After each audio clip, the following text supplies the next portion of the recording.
when I initially called it out years ago, I didn't go public with anything until it happened for the second time. And I was like, guys, come on. Something's got to give. It's a hard thing to navigate. And I'm hoping that because this all came out, we don't have to do it again. And the backlash which I got was like from his fan base were like, you know, you need to cut your hair, you need to sort out your image. You should be thankful that this has happened because no one would hear your solos outside of the bedroom and all this kind of thing. You're like, guys. Hey guys, this is Russ and Ryan from AMS. Today we had a chance to sit down with YouTube sensation Jack Gardiner and talk about his Laney rig. We talked about his influences and his education and his focus with all things guitar. Hope you guys enjoy.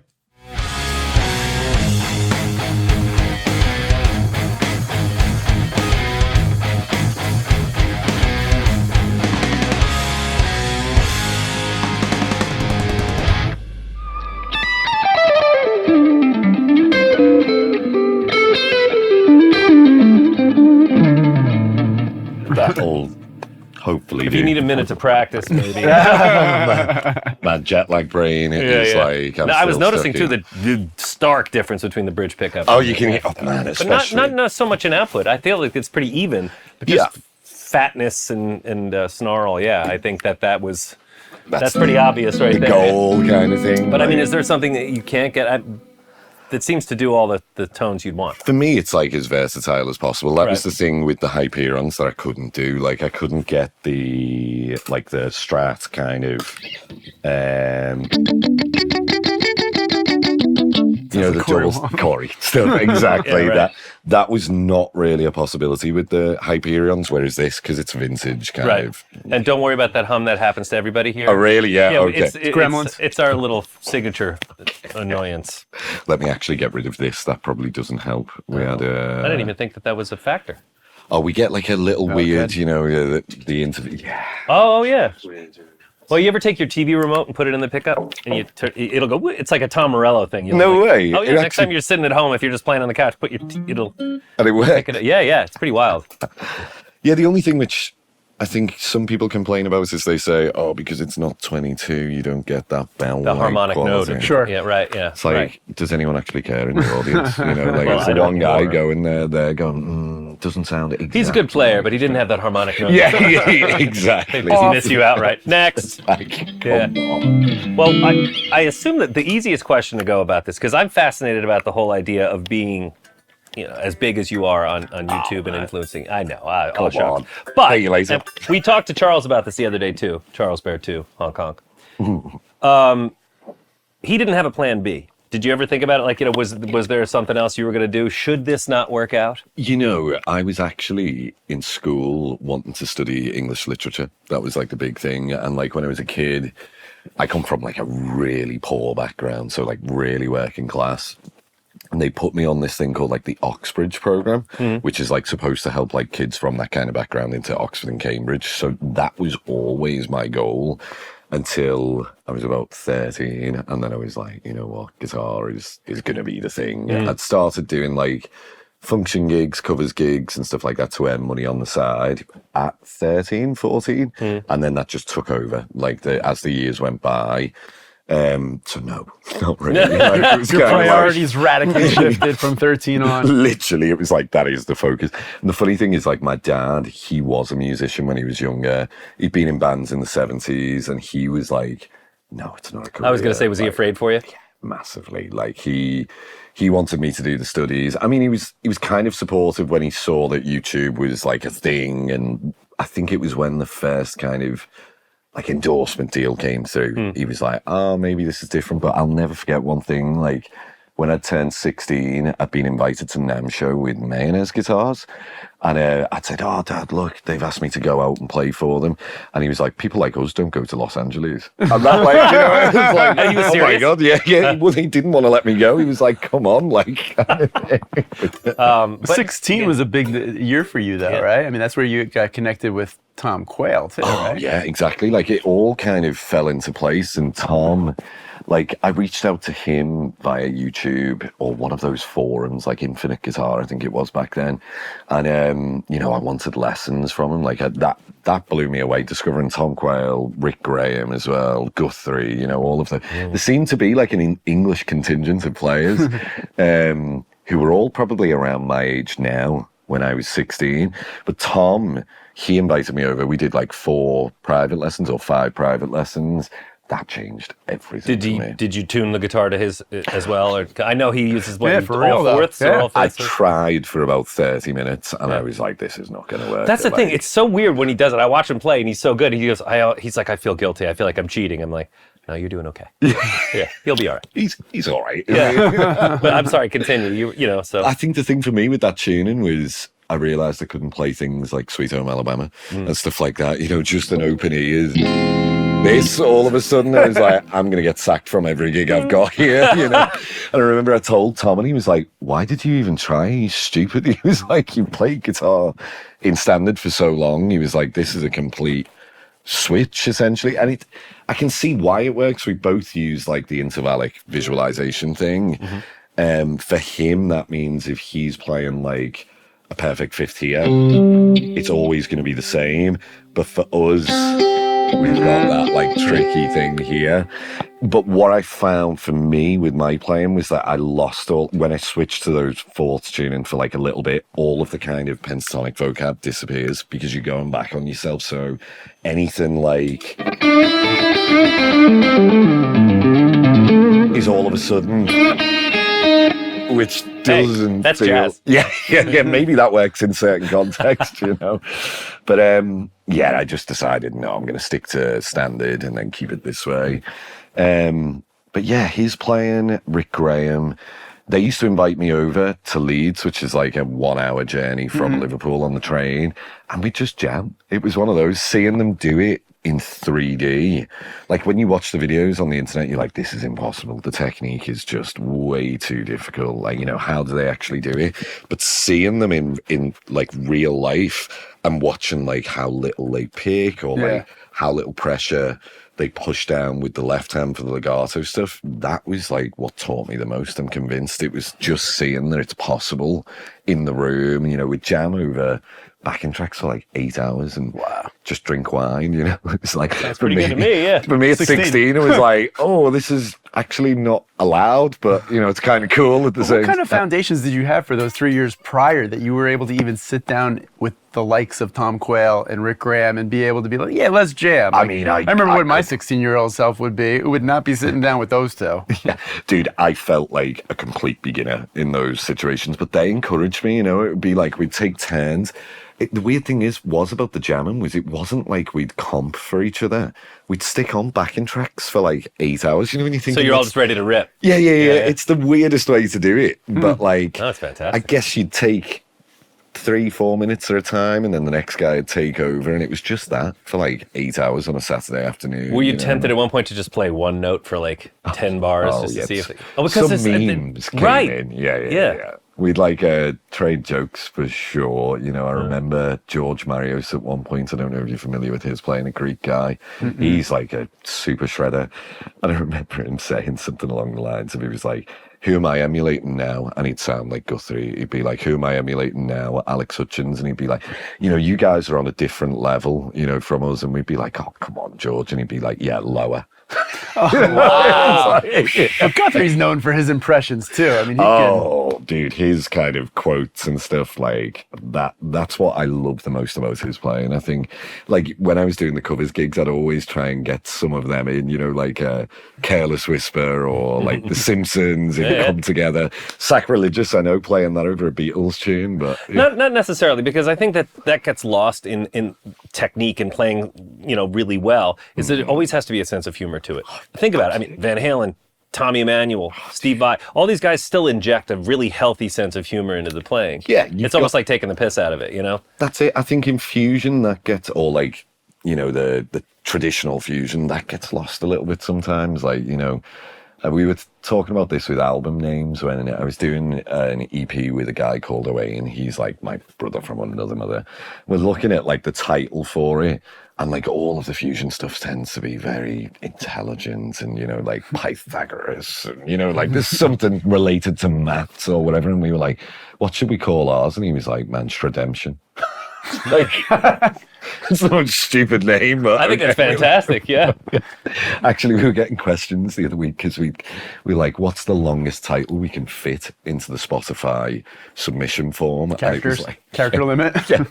So it ended up being The Forging of Jim's Multi-Galaxy Sword of Flame and Death 9.0 Beta live at Budokan. It's like Part 2. Yeah, exactly. When I was in Japan last week, they were like, we saw it said live at Budokan. Did you guys actually? No. It's like, are you for real? You think that we, as a fusion duo, you know, Norway and Switzerland in our bedrooms can fill out Budokan? Yeah. Hey, listen, man, it could catch on. Well, you never know. Get It open is for Cheap Japan. Trick over there or something. You never know if you're huge in Japan. But you did bring up a good point too, because we've had a number of players in here, and Tom Quayle being one of them. And it was fun to watch his economy of how he picks. It's very. It seems like he's not expending a lot of energy. Yeah. And then conversely, we have somebody like Steve Morse who was in here, and he was leaning into every note. And we know he's been battling some health issues and still playing great. But it's amazing when you're in a room. I mean, it's fun to watch a video of somebody play. It's fun to watch them teach. But you're right. There's something about getting in a room with a player that you pick up on elements of their playing you would never get, Absolutely. you know, man. through a tablet. It's the little subtleties that I always find. You know, one of my favorites is Andy Timmons. And like watching how hard he can pick, but also the dynamic range he can get is terrifying. Even unplugged, it's like you're like, oh. Well, it's funny you mentioned that because, again, he was in here and he was plugged in, but you could hear I could hear him playing. I could hear the strings on his guitar almost as loud as the amp, and the amp was pretty loud. He really digs in. I think I got that from him. I remember Tom Quayle used to have a go at me because he's very light touched, isn't he? You know, you hear his legato stuff and you don't really hear the pick or the hybrid pick. And he was always like, Jack, stop hitting so hard. But now I've kind of used that to my advantage. I think it's like, you know, he was always saying, like, if we played like a legato thing, I would snap with the middle finger. So I'd get that, which he hated. He was like, man, it needs to be smooth. It's legato. It's in the name. You know, it's supposed to be. Every single note is the exact same volume. But for me, it's like, that gives the note character. You know, if you hear, it's like just a little accent. It's kind of got like more attack and it gives a different feel to the whole thing. And feel is the whole game. I mean, you know, everyone can cop someone's tone. You can cop the phrasing to some degree, but it is feel. There's certain inquantifiable things about feel when someone plays. Absolutely, man. And so throwing that in there, that's your thing. Yeah. Why should he tell you not to do that? Who is he? Tom, what are you doing, man? Come on, Yeah, you listening? really? Sort it out. Tom Quayle. I read somewhere that like I think it was Allan Holdsworth was the one particular guitarist that kind of stepped you out of like, I don't want to say kryptonite, but like there was an element of his playing where it was, is it a little out of your wheelhouse, his approach? Yeah, for me, like Holdsworth, I'm going to get slaughtered for saying this, but yeah. This could Keep be rolling. huge Gonna have a sip of controversy. water here. I love his playing, don't get me wrong, and I really appreciate what he can do. Yeah. But for me, it's just not something that I can listen to for long periods of time. Well, we're done. Thank you for your I would agree with you. I know, so they could berate us in the comments together. I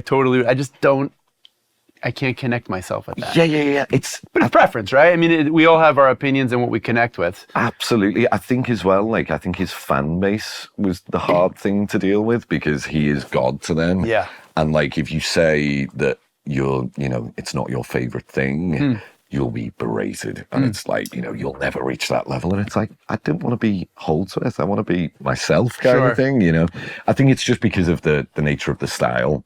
Everyone assumes that you're well into that. And for me, it's like watching a fusion gig where people are soloing over crazy changes can be fun for 30 minutes. But after that point, I'm like, right, I want to go to the bar or, I want to remove myself from that situation. And I don't know, I think it's just a taste thing. For me, over the years, I've grown to appreciate players that it's more about their songwriting and stuff like that. And Holdsworth is just one that I don't connect so much with the songwriting, you know. And for me, I'd prefer maybe some Gambale or something. Gambale is the king for me. He's like he's got all the musicality that it resonates with me. Yeah. But he's also got all of that flash technique and chops, and he can improvise, you know. And there's another one who looks like he's not even sweating it. When I watch him play, he's literally just sweeping across the neck, and but it's still musical, which begs the question. What is musicality? All right, we could talk about someone having all the technique in the world, and you go, well, it doesn't move me musically. Yeah. Like, I always think of somebody, we always talk about Paul McCartney, and it's kind of hard not to think about that. How musical everything he does is, whether he's playing drums or obviously bass or singing, there's just an element to what he does that could be technically demanding, but it's still musical. It still relates to a song. Absolutely. I think James Valentine He's great. Maroon 5. Yeah, what a player. He said something perfect years ago. There was like an interview where they were like, what's the most important thing when it comes to being a guitar player, being musical, all that kind of stuff. And you can see he's thinking as he says it, and he just said, serve the song.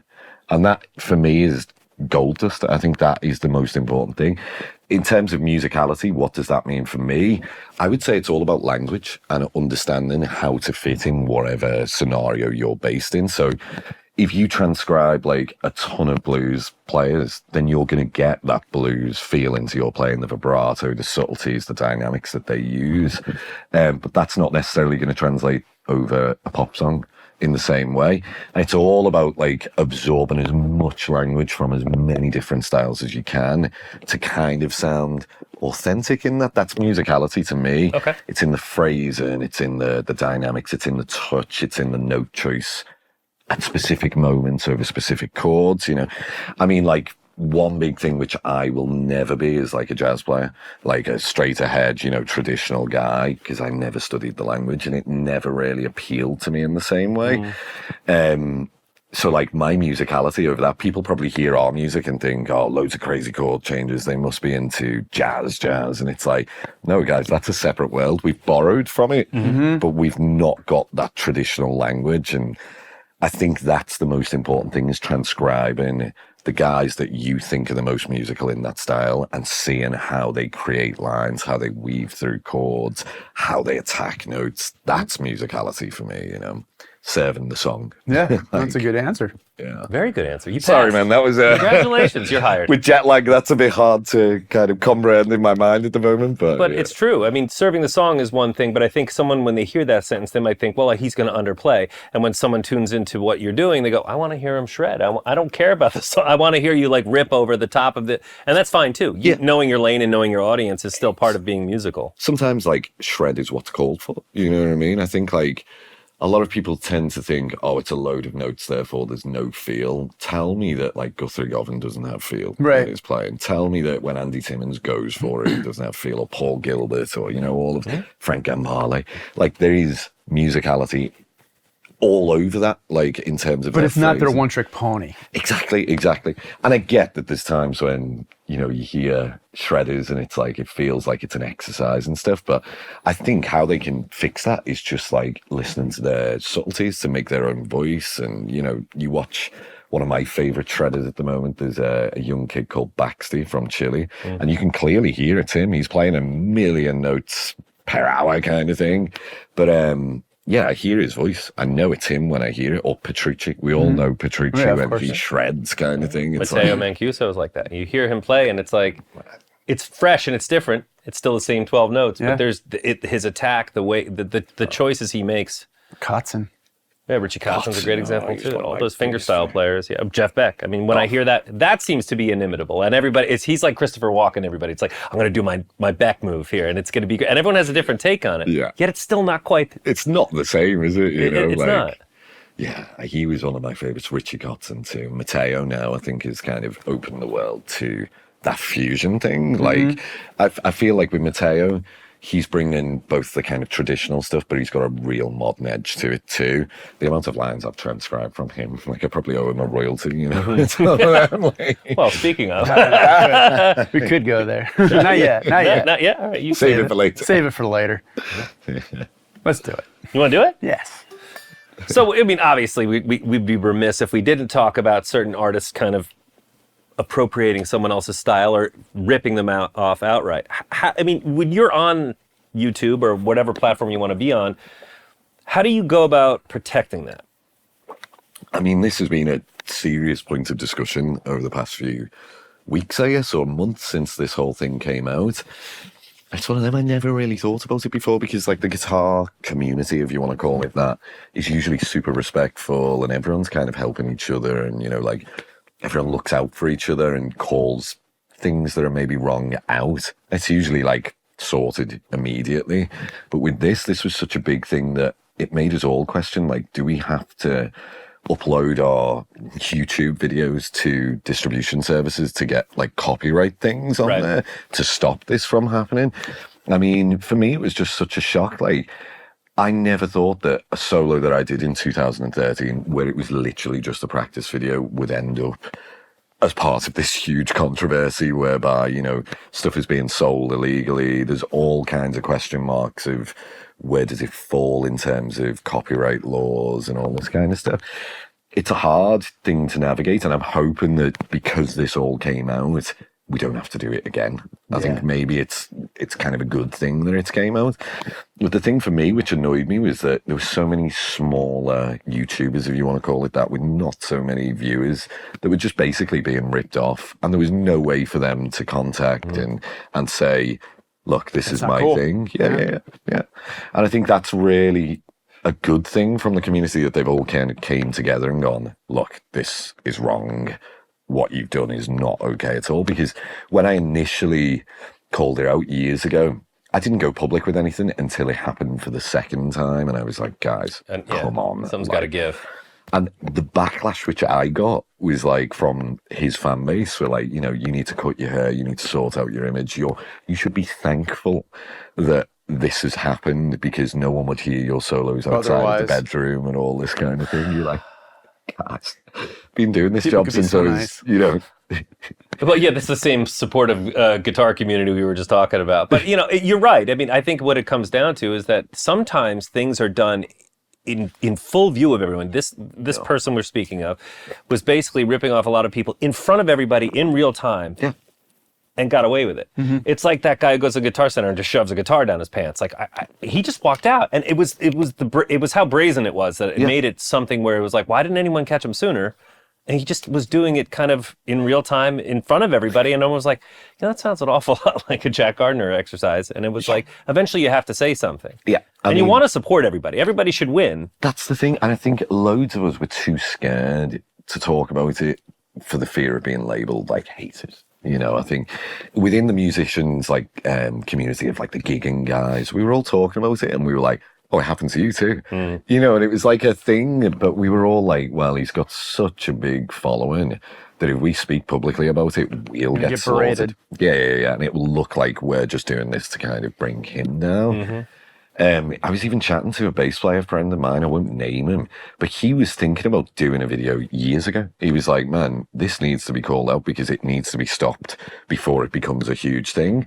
And I remember warning him, saying, dude, don't do it. Like, you know, it's just suicide. For your own good. Yeah, exactly. Like, so we're all kind of happy that, I think it was Danny Sapko who just out of the blue put that out.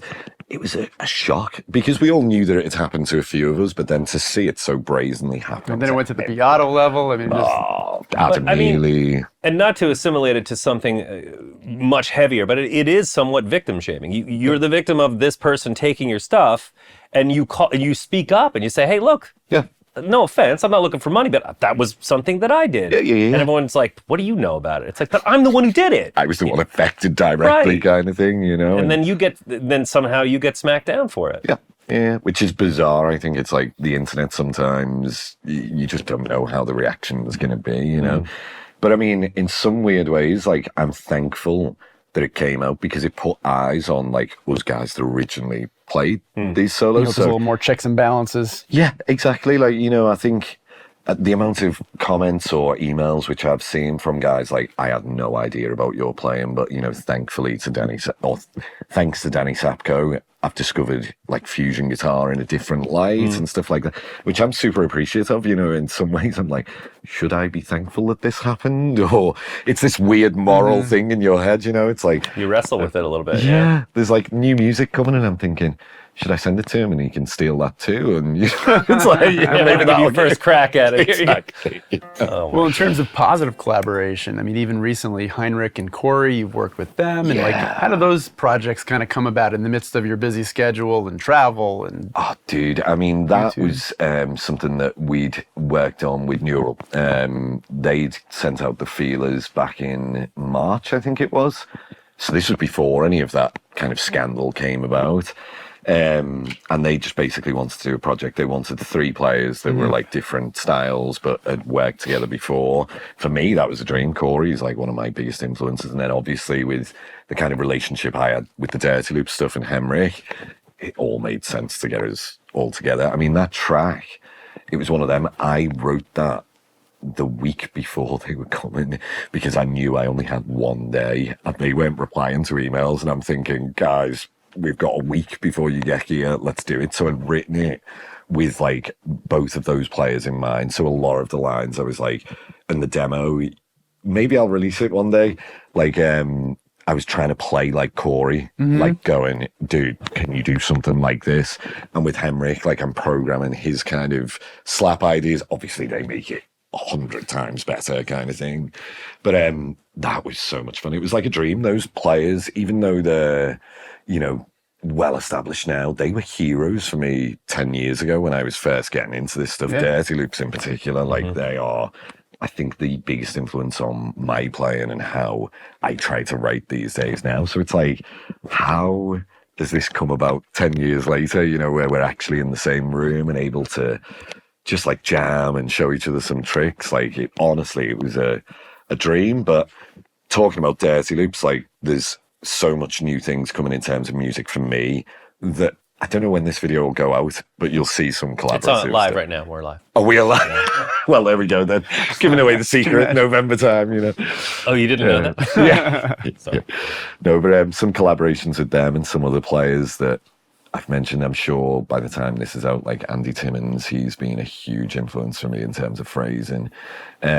He's on one of the new tracks off the new album. Like I wrote something in mind with him, like the old Cry For You kind of thing. It was like, can I do a modern twist on that and get him to solo on? And he was cool with it? He was fine with it. Actually, He's I was so a nice. little bit He's worried. so You know? gracious. Oh, man, he's so supportive of us younger players. I think, you know, I think he's one of them. He is like the idol in terms of phrasing for me. So to have him like on a track is like, oh my God, this is a dream come true, you know. I was trying to steal some of his licks when I heard his solo. I was like, I'll transcribe some of that, you know, maybe I should sell the tabs, you know. You know, but there's another guy who can play a million notes if he wanted to, and does he serve the song? I mean, he really gets it. Man, you know, when he sent me the track back, I dropped it into the DAW and I'm listening to my part for like the first 2.5 minutes and I was like, there's some wrong notes in there, like what's going on? And I'm trying to find it in the project. I'm like, I didn't play that. You can hear it's him warming up for the whole 2.5 minutes before he does the take. So know it's like one take from the beginning to the end. He's not comping that song. Oh, dude, it was like, you can hear the mic in the room kind of thing. You know, you can hear the noises and stuff. It's just like, dude, how? You know? But I think this is what part of what makes you successful is that you're a fan. Yeah. And it comes through. I mean, you're genuinely thrilled to do this and to be a fan of those other players. Whereas instead of it being like, better than this guy or better than that guy, that kind of Yngwie approach where you're just gonna, and we love Yngwie, he's amazing. Me too, yeah. But you know what I'm saying? You know, it seems to me like you're like, I love that. I love the player. It's like, it's all encompassing. You're just a big fan of that, of everything. Absolutely. And I think that comes through. I think that's like when people say stylistically, what do you do? And we say fusion, but we don't mean like the Chick Corea, you know, that kind of thing. It's got a little of a bad rap. Fusion literally just means you're taking disparate styles and putting them into one thing. That's it, you know. There's like, nothing wrong with that. Yeah. When done right. Hopefully we pass that test sometimes, but questionably some other times. But yeah, I think it's one of them. Like for me, it's just I want to be an amalgamation of all of these influences, and especially with like the new music. Like I grew up playing funk and soul gigs. Yeah. No one would know kind of thing, but from 16 to 24, that was my bread and butter. It was like 80s funk and soul, 70s funk and soul, and then a lot of like 80s Britpop. I played with a band from Liverpool called China Crisis, who were like, back in the day, they were like Liverpool's biggest band. But that was all Roland JC 120s, you know, real DI. clean, yeah. But that taught me the most, and I think like with the new music, rather than wanting to be this like shredder kind of thing, I was like, why don't I try and show that style? It's more like the Dirty Loops, Cory, Wong influence. Yeah. Where instead of having like a voice on top, I'm trying to be the singer or the vocalist, you know, like more vocal like phrasing, more kind of simple melodies compared to that hardcore fusion thing. But yeah. Well, I heard you say JC120, so maybe we switch gears a little bit to amp Oh, world. yeah, man. So you made you were a tube guy for years, man. For years and years, and then you made the leap into the digital realm. Yeah. Which obviously that kind of brings us even to the Laney for the FR model here with the 10-inch speaker and the beautiful light on the badge. Isn't she pretty? So I'd love for you to kind of walk us through here a little bit in terms of even how you got introduced to Laney. Yeah. And then the FRs in general, because they have the 10, they have the 12, the 212, and the 412. That's correct, yeah. So Laney, I think I met, well, we've known each other for years now. It's been one of them at trade shows. We've always hung out. There's always that British thing, you know, Fanu's over in the corner over there. We've got that Northern Alliance. We both love our footy, you know. So it was one of them. Like, I tried out some of the stuff when I got back into YouTube around 2020. Like, we were looking at the Iron Hearts and things like that. But then I'd made the switch over to the digital world around 2020 when everything locked down. And for recording purposes, that kind of took over as like the main thing. And then when it came to gigging, like the new music, I was like, well, I need all the same tones that I've had before. Traveling where it's silent stages in a lot of places, in-ear monitors. I was like, I need to have a digital rig. The only thing which annoyed me was with in-ears, I felt like so disconnected from the room. Like, you know, there was certain gigs where the drummer was having a go at me because I'm talking over the audience clapping. I just couldn't hear anything, you know, and I'm not watching necessarily. He was like, dude, can you at least give it like 2 minutes kind of thing? And I'm like, yeah, so this next song is they're all still like, you know, like this. And I'm like, Jesus, man. But also the feeling of, you know, coming from tube amps before, I miss that pushing of air, you know, the response that you get, like the low end feeling that. So I came to a gig in Shibuya in Japan where Laney had said, do you want to try some of our 2x12s, I think it was. I was like, dude, if you've got them, let's give it a go. And that gig was like the best for me, that it felt like returning home, you know, like no longer was I just stuck in this little world where you have no feedback, you have no interaction with the amp and the speaker, to all of a sudden being like, this feels like the gigs of old, you know. It's like, if I take out that one ear, there's still noise there on stage.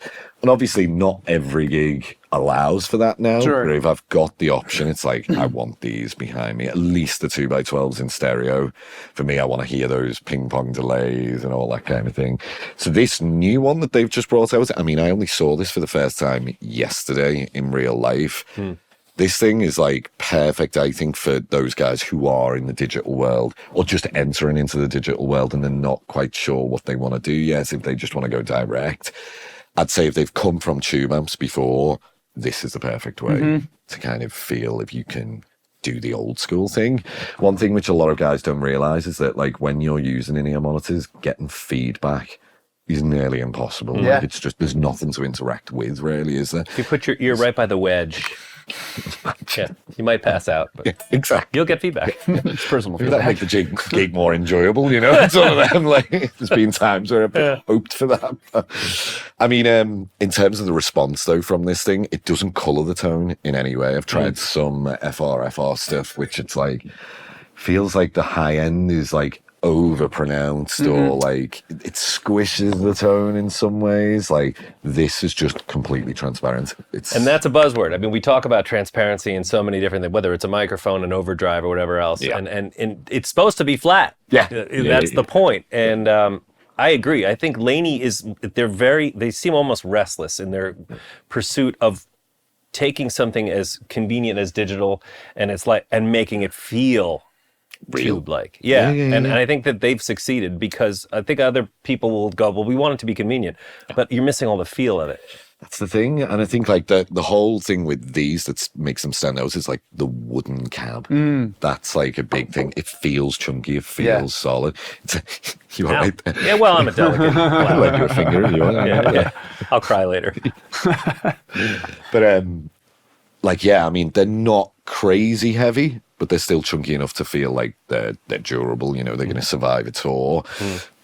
In terms of the specs on this one, I think it's like 250 watts, which is loud. I mean, right now. Why don't you give us a little... Demo. Yep, I'm at like 30% over here, and I think on the back we are at halfway. So.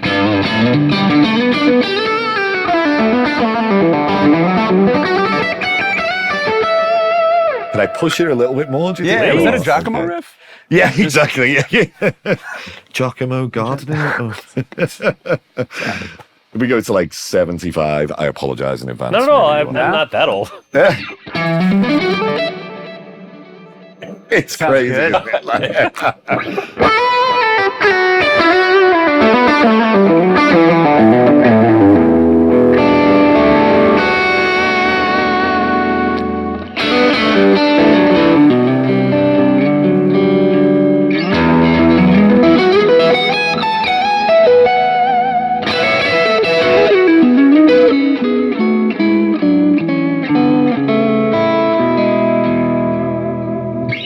Beautiful.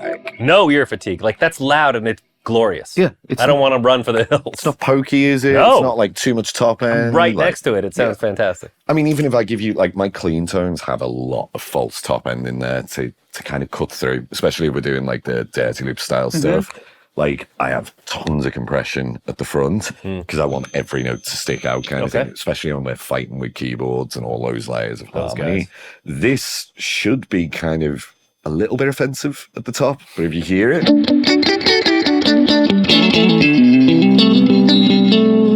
it's not biting too hard, is it? There's No, an but it's attack snappy. there. Yeah. But it's almost like a chirp more than like something that's like clanging, you know? If I get a bit of delay on there too.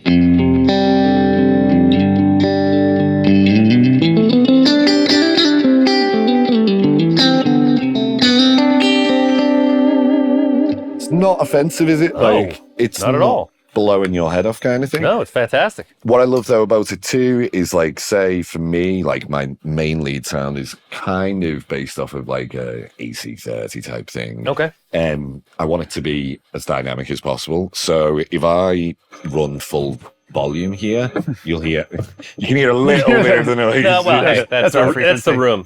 These single coils man as well, but I mean you can hear that's a dirty sound. If I roll that off, you get almost clean. It's like you too. Yeah. Yeah.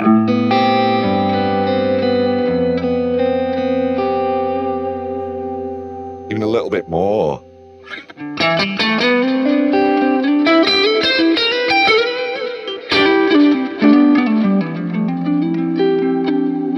To full shred.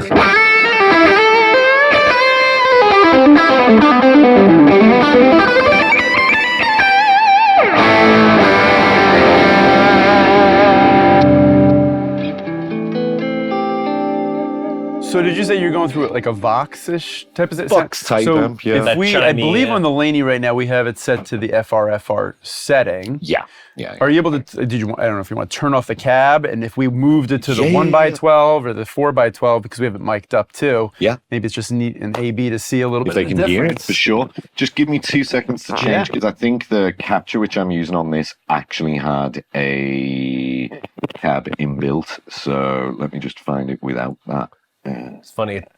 That tone you just had was very Timmons-esque to me, definitely which again was. is not ever a bad thing. He's But he's as far from an AC30 guy as I could think of, only because Not that he doesn't love the Beatles and everything, he does, but I just think of him with the Lone Star and all of that. But that's the other amp which I gravitate towards. Like Yeah. for cleans, the Lone Star is like my go-to. I mean, the cleans you hear before, that's what that's based so off we of. need to get Mesa Boogie to reissue that amp. Yeah, sounds like it. Come on, guys. So this is on a single 12 now. Single 12? Okay. Yeah, and just for everyone, as far as this amp's concerned, the single 12 is going to be for us here in the room as well as the direct out. Right. Okay. So this should be the same with no cab. So.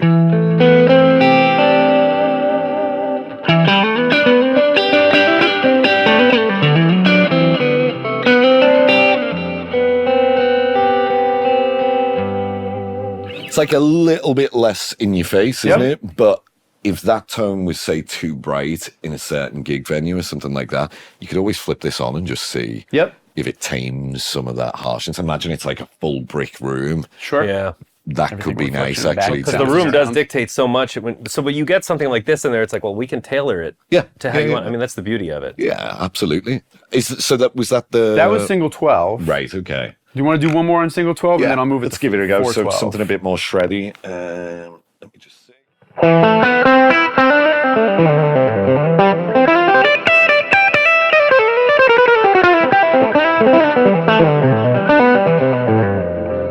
right, here's 412. Yeah. That's the light. Sorry. Here's 412. Say anything.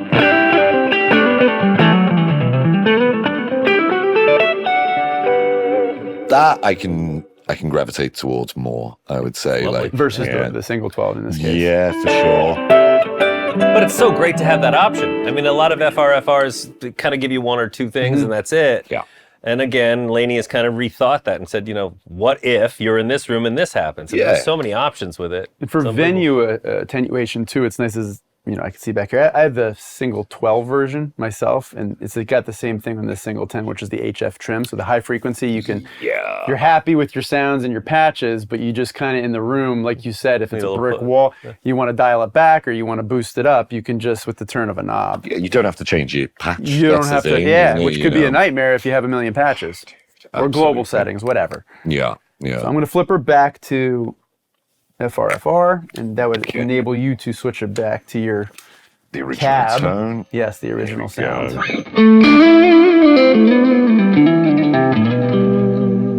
And the low end too. I mean, for something of this compact, it just has a lot of punch, and you don't feel like at any point it wants to give out. No, not at all. I mean, if you want to, I could go full blast on here. Go for it. Full blast. Yeah, I'll go over sorry, there. Jake so is early. ready. Yeah, exactly. The Here we brown go. sound with the 10-inch. I think that's like halfway on the back, is it? It was At the halfway. moment? Okay, this is going to be loud.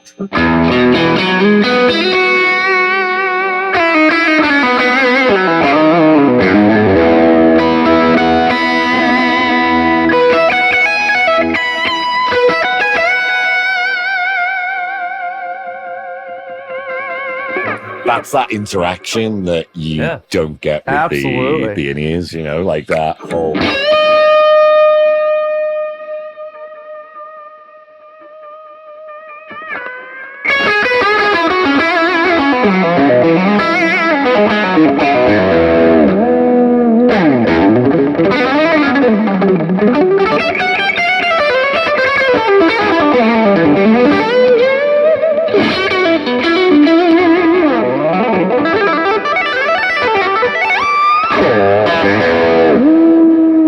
Yeah. See, but all the dynamics are there, which is something I think people miss out on with digital modeling and FRFRs. They think, well, it's almost linear, and you were slowing down, you're speeding up, you're hitting harder, and it all translates. It reacts. That's what I mean. What a great idea. Yeah. Let me ask you this too, with your patch building, right? There we are. You can talk about a pre Laney FRFR and then post Laney FRFR. Yeah. You create your patches in your home. Yeah.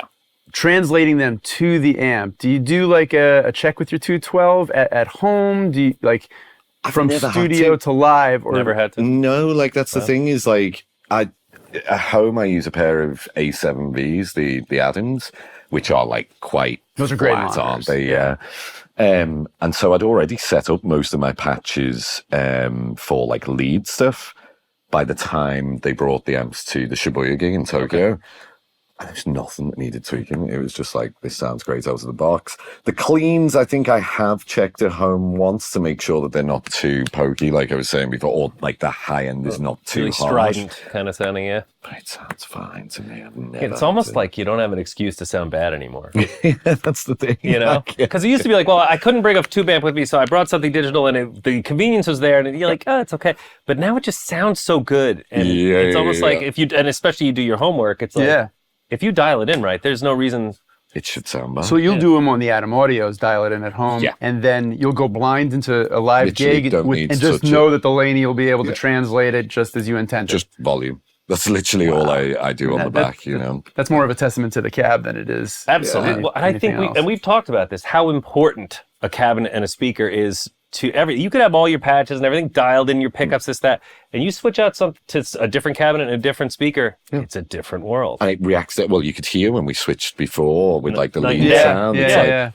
For me, it's like, oh, that feels different. I need to pick differently. Like, you know, like my dynamics change and all that kind of stuff. It feels like it's more compressed. Like, it's a huge part of the thing which people just don't, I think, care about anymore, or they don't know enough about, especially in the digital world, you know. I mean, we've all been there through the menus, haven't we, on digital products, where it's like, you go, there's 150 different IRs to choose from. You go through every single one, and then you end up going back to the first. Back to the original. Like Well, it's that paralysis of options, you know. But again, if you're doing a lot of fly dates like you do, the nightmare of having to have a backline that you're not sure what's going to be there when you get to the gig, now you're eliminating, if not all of that, a huge chunk of that, where you're like, I know where I've got it all dialed in, and I'm okay. And just that's one less thing to think about when you're going up. That's absolutely it. You know, I think like for me, I was so scared to go all digital because I was like, does it sound as cool? Like, is it thinner? You know, like, does it feel right? That was the big thing for me, like going through all the different types of modelers, finding one that worked was the hardest thing. But then my point was that like, you know, you are scared if it translates in the same way because you're so used to having something like this behind you. Now you can have both of those things. I think that's the... Well, that's the strength of the gear these days, too, because I've heard you talk about this, how far digital has come. And in the case of your Atom Audio, that's not digital. That's just the speaker means for you to be able to dial things in. But the gear has come so far. I heard a story where you had, I guess, some basic... studio monitors, I don't know what they were, but I guess it translated into some really exceptional sounding tones at your home. Yes. But then different animal. Outside of that, it just was. Oh my word, dude, that was the craziest for me. Like I remember Owain, we were doing the recordings for the first collab EP that we'd done, and he was like, man, your tones are disgusting. He was like, I can't work with this. Oh, he said it to you. I was like, really? It sounds like really cool in the room. You know, I'm thinking, do I need to check my ears or whatever? And then he comes over the first time we meet in real life. I'm in the studio warming up in the morning. He was like, man, what's that tone? That sounds sick. And I was like, this is the tone you said that you hate. And he literally put the coffee down and he was like, oh, I get it. He was like, it's these. They're masking everything kind of thing, you know, and it shows how much a speaker can influence that, doesn't it, you know? Well, and it's also a testament to Laney having the guts to go, look, we're a valve amp company. We built our history on that, but we're not going to rely on that. We're going to make something that sounds just like a great representation of what our valve amps do and put that out there too. That takes guts. There's a lot of brands that wouldn't do that. Yeah. They'd say, no, stick with the valves. And you could see the beauty in both. To have that at your avail is a real luxury. Absolutely. Well, that's pivoting and going with the times, too, because digital is not going anywhere anytime soon. No, and especially if you're on YouTube and you're putting out content every day, it's as much as you might sound great in your studio. I'm sitting at home with tinny little speakers on my earbuds, and I'm like, it sounds great. And you're like, man, it's doing such a disservice to what you worked on through your computer, and then the compression of YouTube and all these other things that you factor into it. Yeah. I'm sure people, it's an eye-opener when someone sees you play live compared to what they've seen on a screen. They go, wow. It works. Yeah, that's the other thing, isn't it? You know, like, I think that's one thing I miss is like the old days of, you'd all get in a rehearsal studio and you crank amps and stuff like that. We don't hear that now. It's all AirPods, isn't it? You know, like at the gigs even, like, there's loads of guys where it is just silent stages. You aren't feeling the air move except through the PA. Now with this, it's like if you're in the first 10 rows at least, you're going to get your head blasted off. It's hopefully in a good way, you know, but yeah. No, that's absolutely true. And it's funny, where's that fine line? We all know the joy of playing in front of a 412 cabinet and feeling your pants flap. But then, of course, we're also aware of when we go home, we can't hear anyone saying anything to us. So there's that fine line. It's like, you don't know what it's like to feel an amp pummel you. Yeah, you've got to live on the edge sometimes. But then you're eventually like Pete Townsend, where, you know, answer that phone. You know? Yeah, exactly. Just Paul constant ringing, you know? Well, even outside of bedroom volumes, it's also got Bluetooth and the headphones. So you literally can, if you want to escape, you can escape. And it lights the up. lights. No, this in a dark room, by the way, looks so cool, like on a stage kind of thing. Oh, yeah. Dude. Like, And there's different settings to the light too, right? No, There's, like, I don't did you think say there was a dimmer. We were putting our wish list in there. That's for the Mark II. Yeah, it's coming out next year. I'm like, it's Bluetooth. Can we not just have like, you know, an LED app kind of thing? I want one in blue and one in pink. It's like, And it smells good. I think if we're gonna get everything, right? No, maybe it's just the glue. I've been huffing that all morning. Yeah, some spare. It might wake me up with the jet lag. Yeah, Drew brought it in. I like to smell everything right out of the box, and then he pushes me away with the So kind of bring us up to speed just too with like what your current projects are. Yeah, man. So at the moment, I mean, I was in Japan last week. We were filming some music videos with Ibanez. They were helping me out for the new album. I'm basically collaborating with a ton of different artists. They're some of my favorite players for this new stuff. First single drops on the 20th of June. Features two of my, I can say because this is probably going to be out around the same time. Live again. Yeah. Two of my best friends, Gianluca Pellerito on drums and Ricardo Oliver on bass. Like, they both play with Matteo Mancuso too. But we had tons of fun putting that together. It's very much like fusion funk kind of stuff. Then there's basically my idea is I'm releasing a single every 6 weeks. Then there'll be an EP sometime towards the end of the year, more singles, and then a full album in February, I think is the time. Pretty prolific. Tour all of that. I mean, it's been a year in the works. The hardest thing has been getting all of the guests to send files, or you know. Are you doing the mixing and the producing? Not the mixing, that's away. So I'm doing some of the production on this one. He's adding like the extra stuff like keys and stuff. If I can't play keys, basically. He has to rely on my really rubbish MIDI programming, you know. We're getting some people to replace some of that stuff, and some of the guests on there are playing some of the things which are programmed. But yeah, man, I mean, it's like, this is the first time I've put out like a full-length album as a solo artist. Like, it's always been collaborative efforts before in terms of like an EP with Owain. We've done two of them. This feels a little bit like me going back towards my roots of like the funk and soul being like such a huge influence. But also like my favorite bands through the years, or favorite players like Andy Timmins, guys like that. It's like trying to pay tribute to all of these different influences and then bring them all together into one piece, you know? So that's in the works. And then there's tons of things like clinics and masterclasses that are yet to be announced, like being on the road again. I think this year, I've only been home like for longer than a week for maybe 2-3 weeks. I'm just like desperate to have like 1 month where I can write again. Yeah. And then, you know, like have just some time of maybe getting to practice guitar properly again for the first time. But that seems dance to be what you're seeing a lot more people. I think a lot of people mistakenly might think, well, it must be great to be, you know, Jack. He just rolls out of bed, he puts the camera on, and he creates content. And I don't think, but there's so many people of that ilk who are like, look, we got to get out and play, and they are the new rock star in many ways. It's like, you know, you saw me on YouTube and I'm out. You're constantly hitting the pavement and finding ways to be out there. That's it. Like, it's a lot of work. For me, it's like, I mean, I grew up with the gigging thing, and like, obviously what happened in 2020 when everything shut down, it's like everything changed for me to this online world, which I've loved and I've enjoyed, but I'm missing the gigs. Like, I'm missing that interaction with other musicians and like interacting with people. That's like the big thing for me. So I'm hoping that this year with the new music, it's like we can go tour that, we can go play live, like really dig into that thing again. There's actual people out there. Yeah, exactly. Yeah. You know, like talking into a camera all day is fun, But there's no feedback, is there? So the only feedback you get are the comments, and Don't it's read like, them. no, definitely don't. Yeah.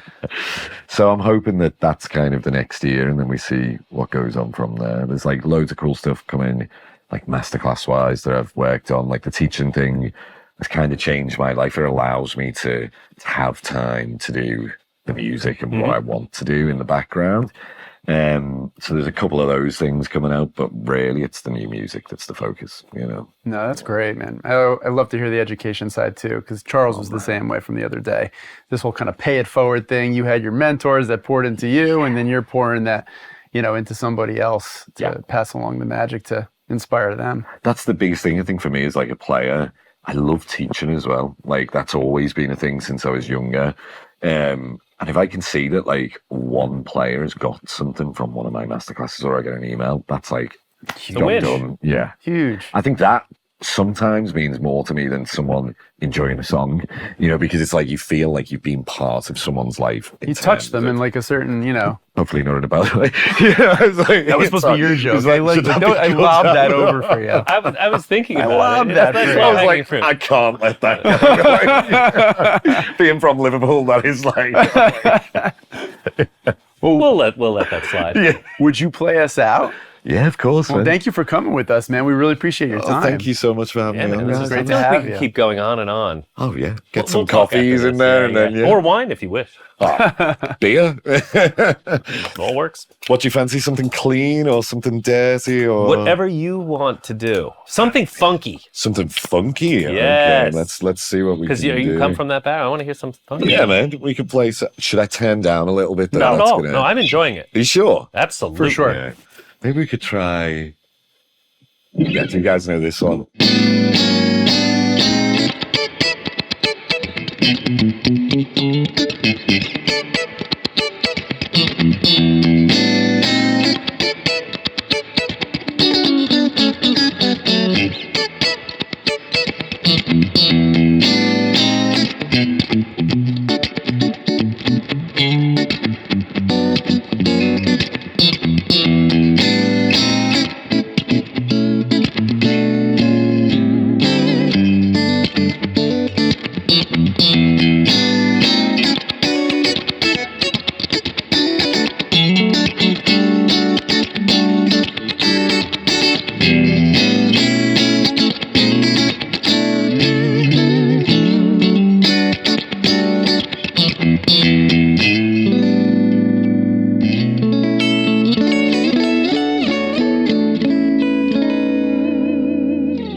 Tight bottom, bitey eyes. The behind the nut band always gets Sorry, me. you have to be doing Which it. again is not like touching any of your students either. No. But hey, man, that was something else. Lube that thing when you're done. Wrap it. What? Thanks again. We were just getting started. Exactly. Yeah. They turned the cameras off 5 minutes ago. Yeah. That's beautiful. Thank you so much. Thank you so much. Really appreciate it. Thank man. you guys for having me, man. That was fun. It's our pleasure. We live here. We'd like to give a huge shout out to Jack and, of course, Laney Amplification for making this possible. If you enjoyed this content, be sure to like and subscribe and check us out at AmericanMusical.com. We gotta go eat? No. Oh. All right. Oh, right, okay.